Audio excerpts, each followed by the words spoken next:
আপনি দেখবেন আমাদের সমাজে প্রত্যেকটা ক্ষেত্রে আমরা সেলফিস্টের পরিচয় দেই। আপনি যখন রিক্সায় যাবেন, পাশ দিয়ে একটা প্রাইভেট কার যখন গতির সাথে যাবে আর পানির ছিটা এসে আপনার রিক্সায় উঠবে, আপনার গায়ে লাগবে, তখন আপনার মেজাজ মর্জি সব গরম হয়ে যাবে।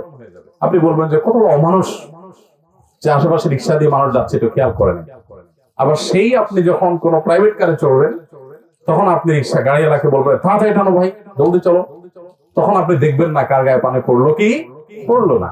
আপনি যখন কোনো বাসে উঠবেন, আপনাকে যেতে হবে দূরে কোথাও, তখন বাসওয়ালা যদি আপনার জোরে জোরে টেনে 2-4টা বাসকে পিছনে ফেলে দিয়ে সবগুলাকে ওভারটেক করে সে চলে যায়, আপনি বলেন মাশাআল্লাহ ড্রাইভার সাহেব, সেই ড্রাইভার আপনি, মাশাআল্লাহ মারহাবা।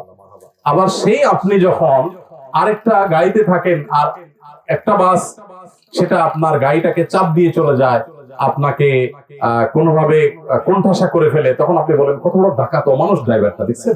অর্থাৎ নিজের বেলায় আপনি 16 আনা বোঝেন, অন্যের বেলায় 1 আনাও। আপনি বলছি, এটা আমাদের কমন একটা সমস্যা। এই জায়গাগুলোতে আমাদেরকে মানুষ হতে হয়। মনে রাখবেন, ভালো মানুষ হওয়া ছাড়া ভালো মুসলমান হওয়া যায় না।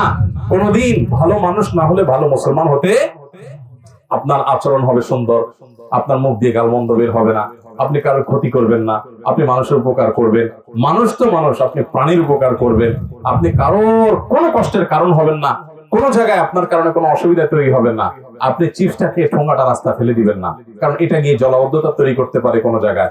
আপনি ডাব খেয়ে মালাটা যেখানে সেখানে ছুঁড়ে ফেলে দিবেন না, আপনি টিস্যুটা মোছার পর যেখানে সেখানে ছুঁড়ে ফেলে দিবেন না, আপনি এগুলো যথাস্থানে ফেলে দিবেন। আপনি দূর ধরলে বহু দূর ধরতে পারবেন, কোথায় ফেলবো এগুলো ভাই? আমাদের সিটি কর্পোরেশনে কি এরকম ফেলার মতো কোনো জায়গা আছে?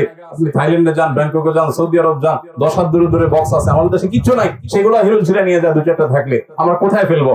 অভিযোগ এরকম বহুত দেওয়া যায়।